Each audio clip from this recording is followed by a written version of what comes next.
Hello everyone, welcome to Oliveboard. My name is Dinkar and I welcome you all in this session. I hope everybody is doing great, feeling healthy and fine.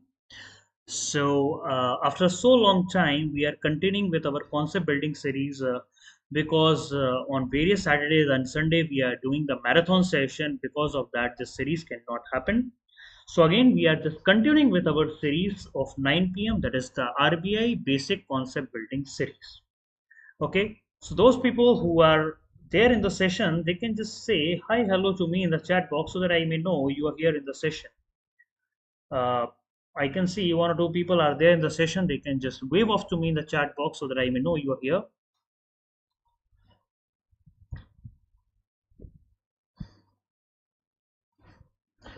Okay, and just now I have finished in my previous lecture. I have finished the 50 most important MCQ of the IFSCA examination. So please go through there.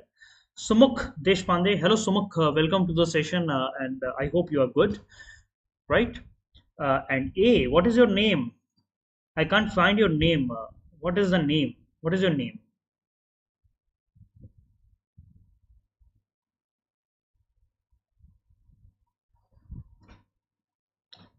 Indu is there. Hello Indu. Meditation is there. Okay, very good. So my all the old students are here over here. Old aspirants are there. Great to see you all over here. So we can just go ahead with our session and please register your presence by liking the session. Okay. Now let's start with our session right away. So this is RBI Grade B concept building series of ESI and finance and management. So we have already completed 5 ESI lectures. We have already completed 5 finance lecture. And with today's lecture, we will be completing 5 management lecture also. So you will be having total 15 lectures right now, basic concept lecture. Okay, we are pledging for your success. And this live video batches will be providing you with comprehensive coverage of the syllabus, doubt clearing by the expert. I am there. Preparation guidance, I am there. Exam center study, since you are in Oliveboard, obviously you are doing the exam center study. There is nothing else we teach. It is only exam center study we do. Right? So management lecture number 5. Today we will be discussing about the leadership part 2, because leadership part 1 has already over. Already it is over. Okay, and today we will be doing part 2. Hello Rahul Mishra, welcome to the session. Part 2 of leadership. So modern theories of leadership we will be discussing today. Modern theories of leadership. 1 minute.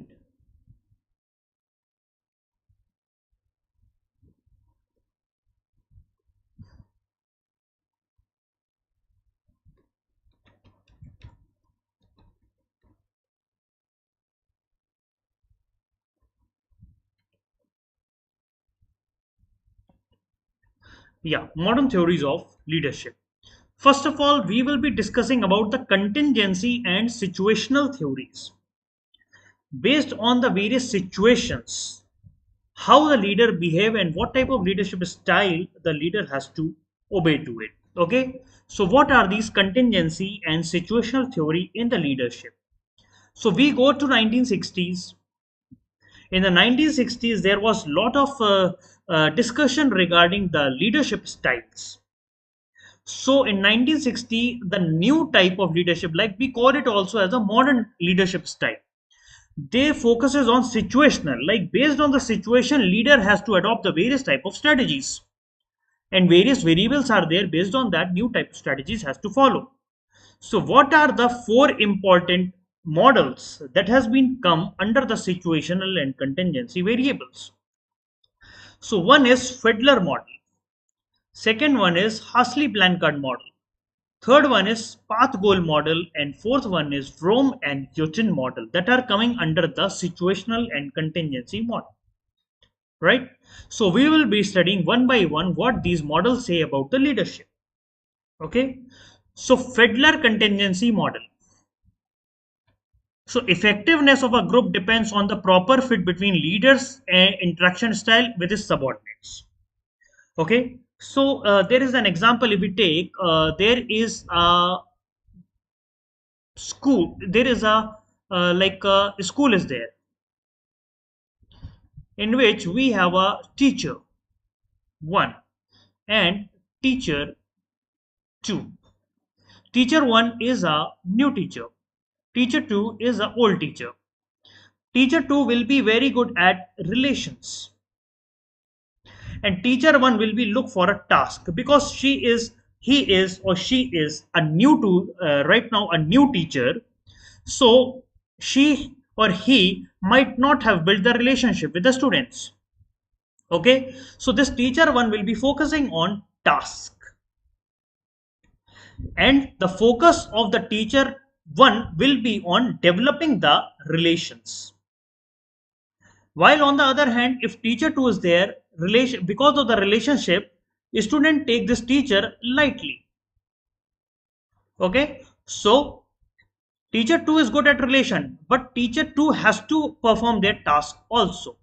So this teacher 2 has to work toward and improve their task relationship. Okay, so this is how the leader Fiedler contingency model works. So the 3 steps that are there in the Fiedler contingency models are, first of all, you have to identify the leadership style. Okay, so for that you have to utilize a LPC score, least prefer co-worker questionnaire.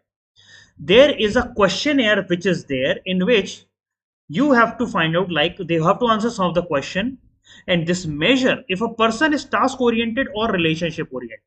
If a person is task oriented, he has to build their relationship. If the person is relationship oriented, that person has to build their task also. If person is having low LPC score, the person is task oriented, and the person has to focus on relationship building also. And if the person is having high LPC score, then the person is relationship oriented, and the person has to more focus on task related work. Okay, like that. Now the second defining situation is leader member relationship based on trust, confidence, respect. Okay, then task structure, like what is the job assignment, and what are the various formal way of doing any kind of work. And position power, like who is having which kind of position, whether the leader is influential or not, and whether a leader can influence their working by promotion, hiring, firing. Or okay, so these are the contingency, or we can call it as a contingency dimensions. And the third one is that once we have find out these both two things, leadership style and contingency dimension, then we start the last process, matching leader with the situation. We are matching the leader with the situation. After identifying the style and probable situation, a leader who fits in that kind of situation will be chosen. Okay, so 2 ways to improve the leadership effectiveness is that either you change the leader to fit the situation, or you change the situation to fit that leader.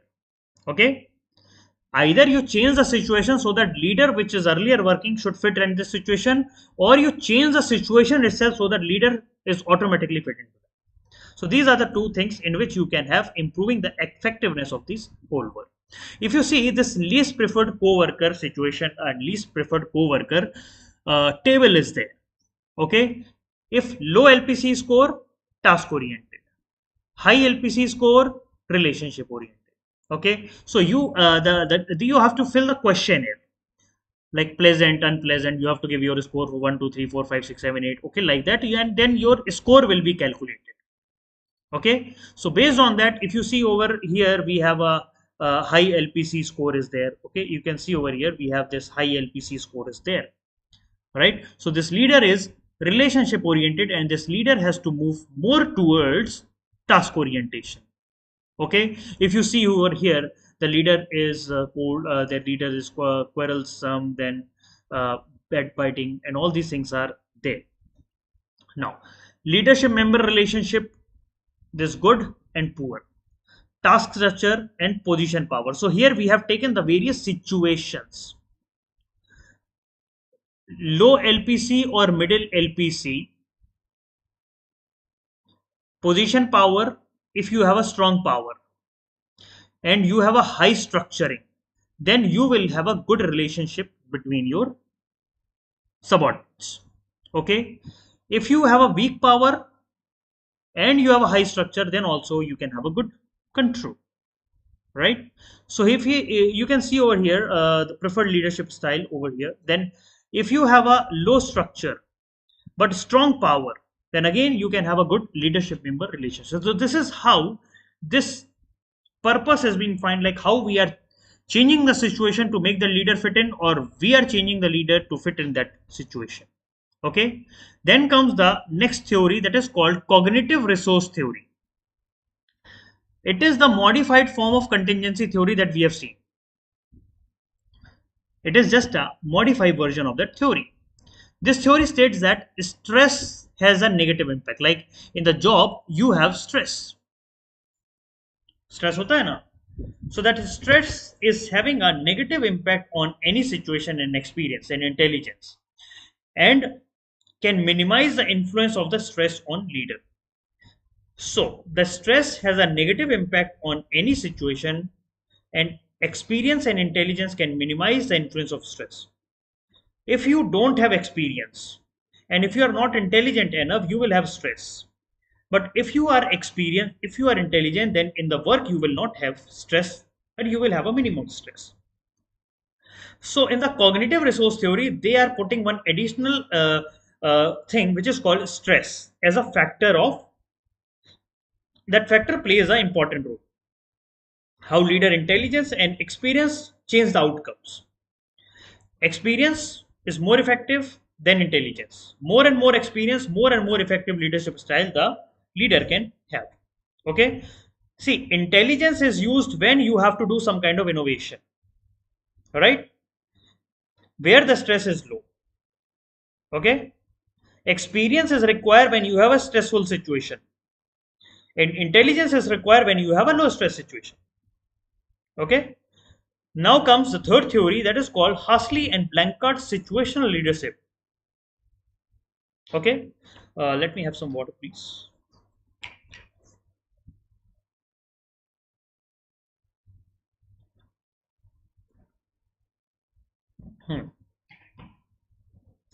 Under the Hersey and Blanchard situational leadership, it is also called as life cycle theory of leadership. Main area of focus is on followers' response to accept or reject the leader. Like we have the members. Either they accept the leader, either they reject the leader. Okay. That means either they are ready to do work, that is their ability and willingness to accomplish the task. So they have selected four probable things. Okay. So readiness and willingness are the four situations. थोड़ा थोड़ा notes please बनाते रहो, जरा जरा सा. अगर आप ये शॉर्ट नोट्स बनाओगे जैसे Hersey and Blanchard situational theory, just right readiness and willingness, four criterias, ऐसे छोटा notes. See here. So there are four situations, 2, 3 and 4. The members are unable and unwilling, means neither they know what to do, and they also don't want it to do. So in this situation, what type of leader they need? They need a leader who can give them clear directions. Okay, the leader who can give them clear direction. Under which category? When the members are unable and unwilling. Then when the second situation is when the members are unable, but they wanted to do the work, but they don't know how to do it. So leader here has to show high task orientation. Leader has to explain everything, and rest the people will do. Right? Then able and unwilling. people are able also and unwilling also. So here we need supportive type of leadership, because supportive and participative type of leadership style, because here the employees are able also and they are willing and they are unwilling. So here leader has to give them motivation that to do this work. Then the last one is very important. They are able also and they are willing also. So here leader don't need any effort. All the effort will be done by the subordinates. So these are the four type of leadership style the leader can take whenever they are into four situations. So relationship behavior low, task behavior high. So here we have a leader behavior. You should have a readiness. Manager tells the duties and responsibilities. Employed need instructions. When relationship is high, task behavior is high, people do overtime, employ their task, leader sometimes provide the guidance. Sometimes relationship is very high, but task behavior is low. Employees are capable, okay, and they also seek responsibility. So leader don't have to show any kind of task orientation as earlier, but they need supportive type of work. And when relationship is also low, task behavior is also low, here we need some kind of authoritative leader. Okay, leader can reduce the amount of support and encouragement. Employee no longer need to be guided and take their own decision. Oh, sorry, I just said it wrong. So relationship behavior low and task behavior low. So here employee become more experienced and confident, and leader can reduce the amount of support and they will ask the people to do the work on their own. Okay, here if you can see there are four type of support. So you just focus on this one. Focus on this table. Okay, just I have shown that last table, but this is more explained and detailed. Four type of leadership style is needed. One is S1. Here leader directs. Okay, highly directive behavior of the leader. Okay, then S2, coaching, where just little less than of directing. Here the leader will do the coaching. Then S3 is supporting. Supporting means here leader is of supportive behavior with low level of support the leader will give. And S4 is delegating. Delegating means leader has asked every employee to do the work on their own. There will be less support, very less direction, and employee will be able to do the work on their own. Okay. Now the fourth theory is regarding the house path goal theory. As the name suggests, it has been given by the Robert House. It has been given by the Robert House.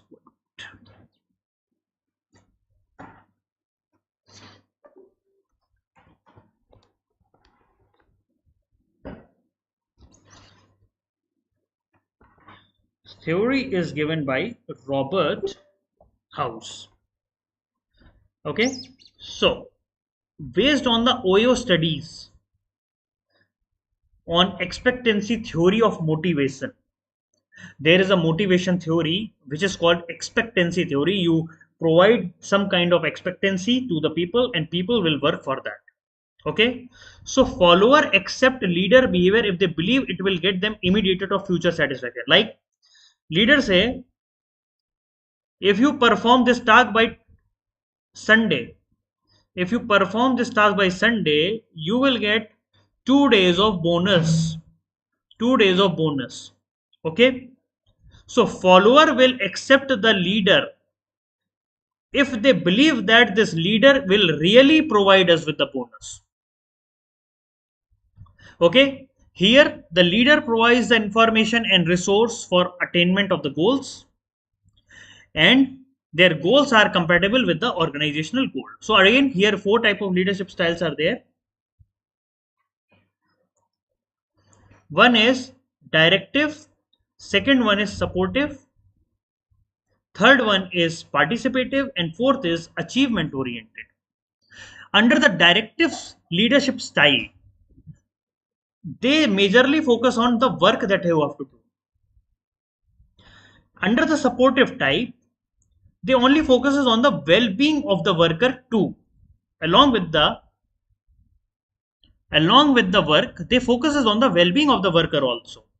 Then participative, here they consult the employee also to make any kind of decision. Here leader sit with the employee and make some kind of decision. And achievement oriented, here challenges goals are being set. So four type of leadership style are there in the house path goal theory. So directive leadership, group members, dogmatic, authoritarian. What are the characteristics if the task is ambiguous, unclear and complex? So the people, and so that is why we need authoritarian leadership over here. Okay, supportive leadership is required when we wanted work that is repetitive in nature. Okay, when we have unchallenging task and normally day-to-day task is there, right? So we don't need, so there is no human touch is required over here. Okay, so that is normal work you have to do. Unsatisfied, need affiliation. Then participative leadership is required when again we have ambiguous, unclear and unstructured work is there.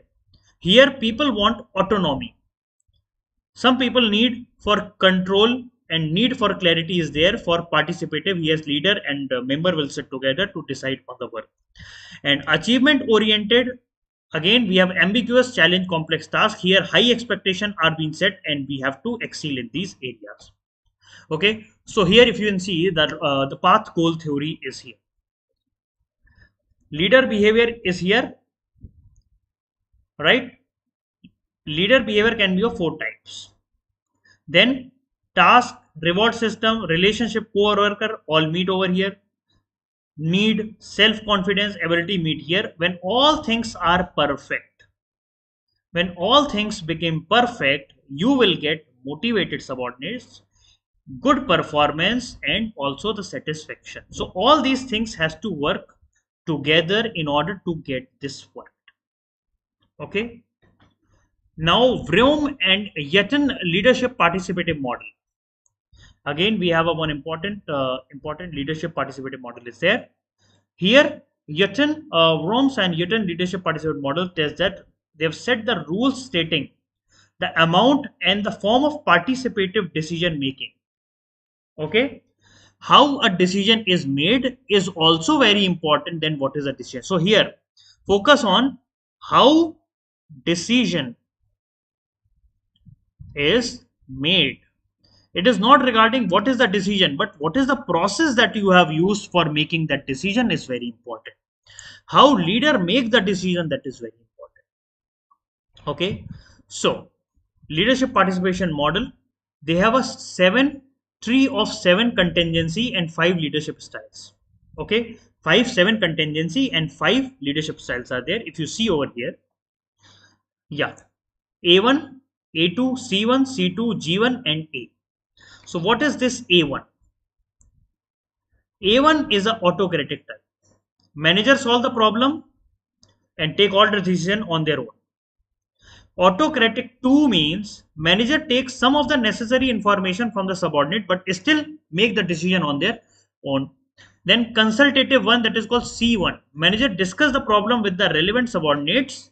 They take their idea and suggestion. Okay, but manager makes their own decision here also. That may reflect the subordinate decision or not. Then C2 type is that here manager share the problem with the subordinates, take their ideas, make the decision which may or may not reflect the subordinate's decision. Then group 2, G2, here manager share the problem with the subordinates. They all sit together and they analyze the problem, they reach to a consensus. Okay, and manager do not try to get group to adopt the manager own preferred solution. Okay, so this is like Vroom-Yetton Jagan model. Q1, Q2, Q3, Q4, Q5. So here the question answer yes or no question answer is there. If yes, no, you go like that. So what type of leadership style you have to take? Here A1, G2, A1. So based on the yes no concept, you will be able to analyze like whether we have to do A1, autocratic type 1, autocratic type 2, consultative 1, consultative 2 based on these questions. Okay. Now the limitation of the Vroom-Yetton's leadership model. First of all, it is uncertain. Okay, consistency is not there because the questionnaire keeps on changing every time. It is just like a management style only. It is not called as leadership style. It is simply called as a management style normally. Sometimes it is manipulative or coercive, and it denies the ability of good leader to modify the situation. Okay, sometimes they deny the good decision of the leaders. Okay, 1 minute.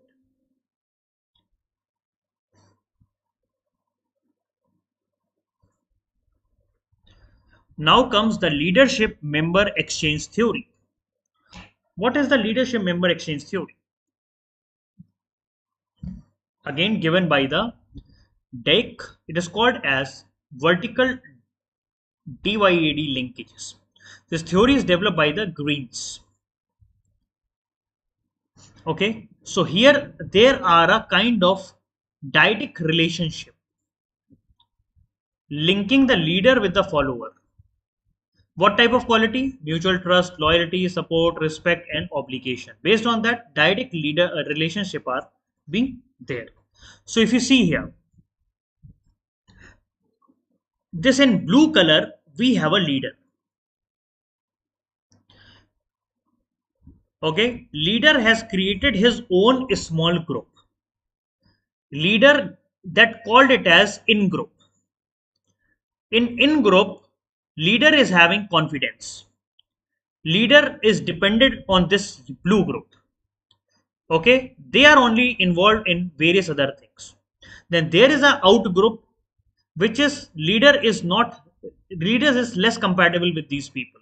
Okay, so most of the information leader share is with this in group only, and out group may got the information or may not get the information. Okay, in the in group, leader is very close to the leaders.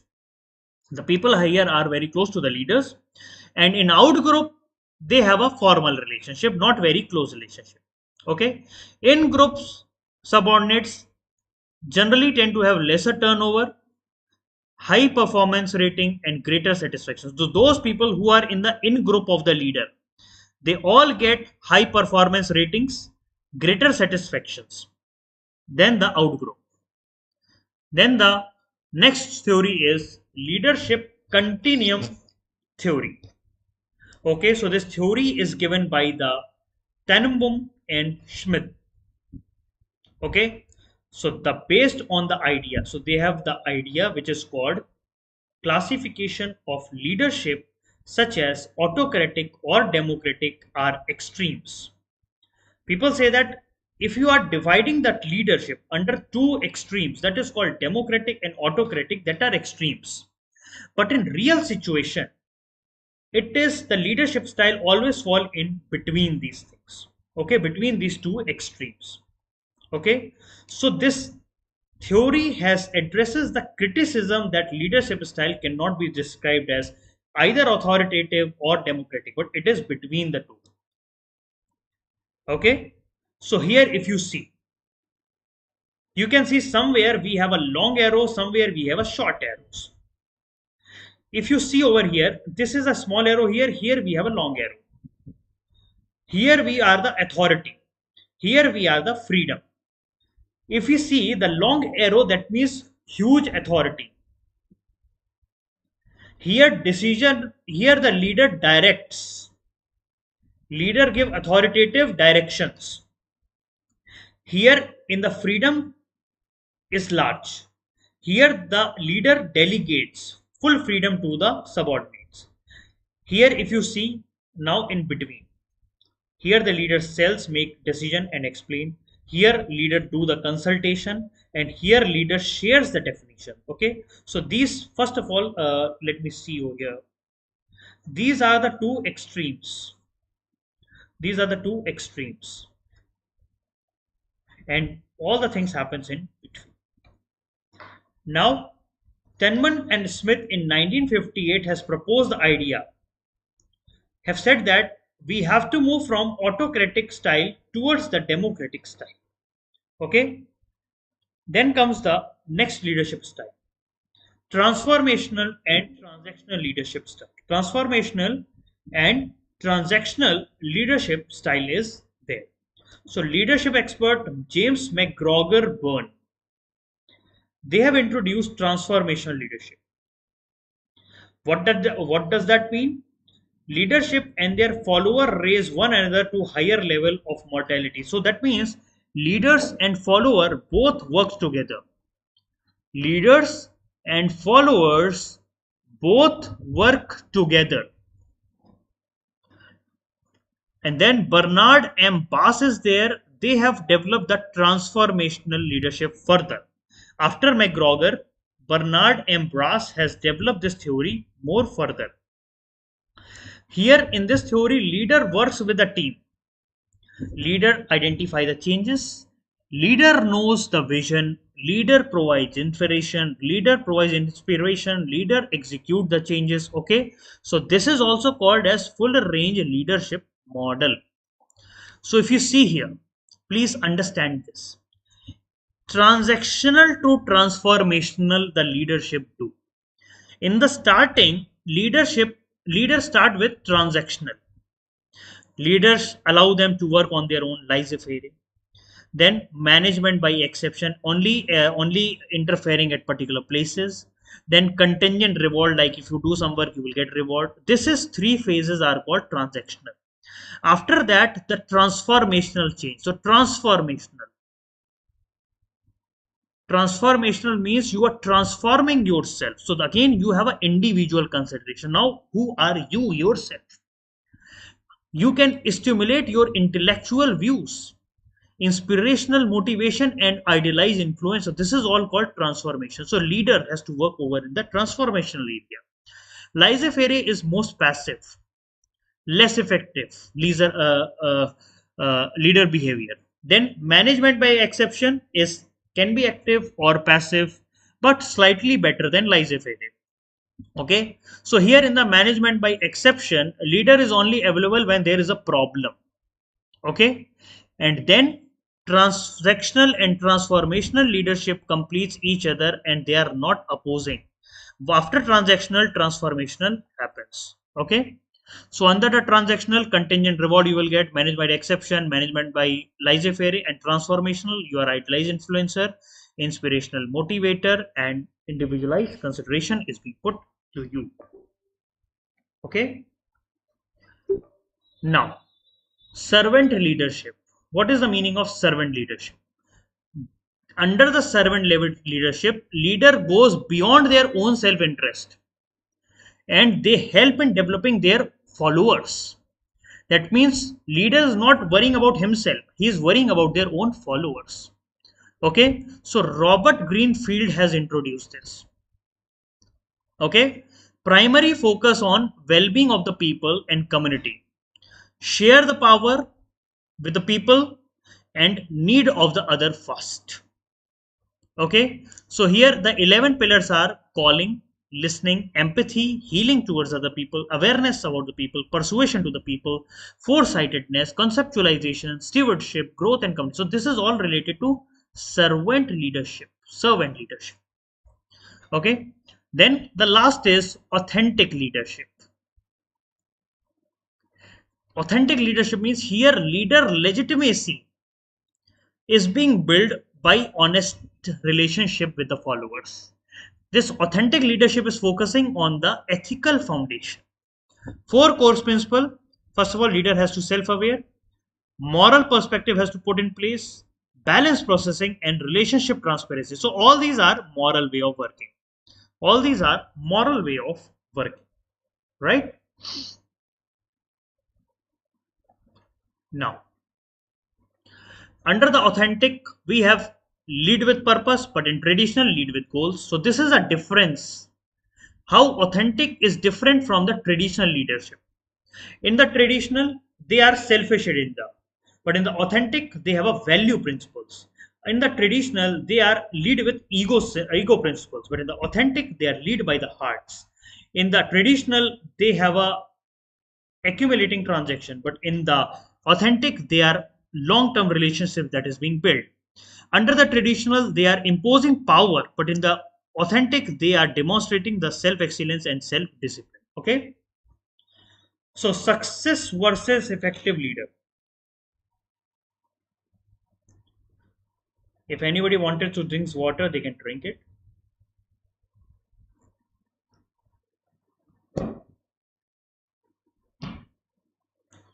Hmm.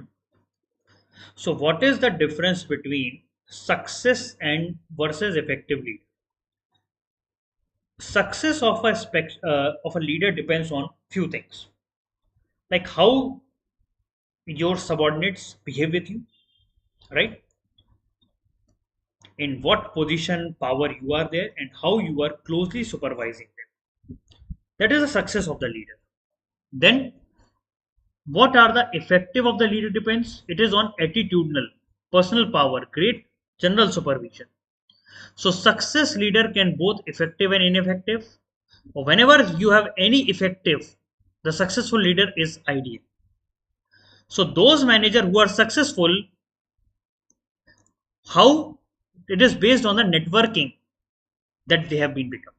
And among the effective leaders or managers, they focuses on the quality of their performance and satisfaction of their employees rather than focusing on too much of the goals.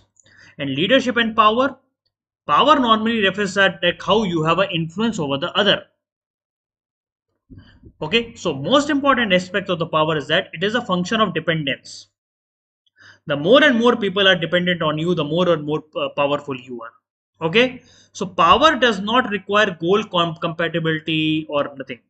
Okay, so leadership on the other hand requires some courageous between the goals and all the things. So what are the types of power? We have various type of power. Formal power can be of three things: coercive power, reward power, and legitimate power. These are the three types of power. Under coercive power, you are utilizing the fear, negative results. Under the reward power, you are providing them some kind of reward in order to make your work done. Legitimate power, like, is of the government. You are forcing somebody to follow the rules, formal hierarchy, right? And personal power is like you have a unique characteristics, and you can utilize your unique characteristics to analyze the power. Expert power, like based on your skills and knowledge, like we have IT industries. Various peoples are Nandan Nilkani is there, Chris Gopal Krishnan is there, Narayan Murthy is there. They are utilizing their expert power. Referent power means is based on the identification with person who has desirable resources or personal traits. So these are the various type of powers that are. So guys, this is all regarding the leadership today, and I hope everybody has liked the session. Total 15 lectures are over, right? Total 15 lectures are over right now. You can watch all the 15 lectures, 5 of ESI, 5 of FM, and 5 of management. You can go and see that. Fine. So guys, thank you so much and for listening for listening to me. So I'll be seeing you day after tomorrow. So bye bye, take care, and good night.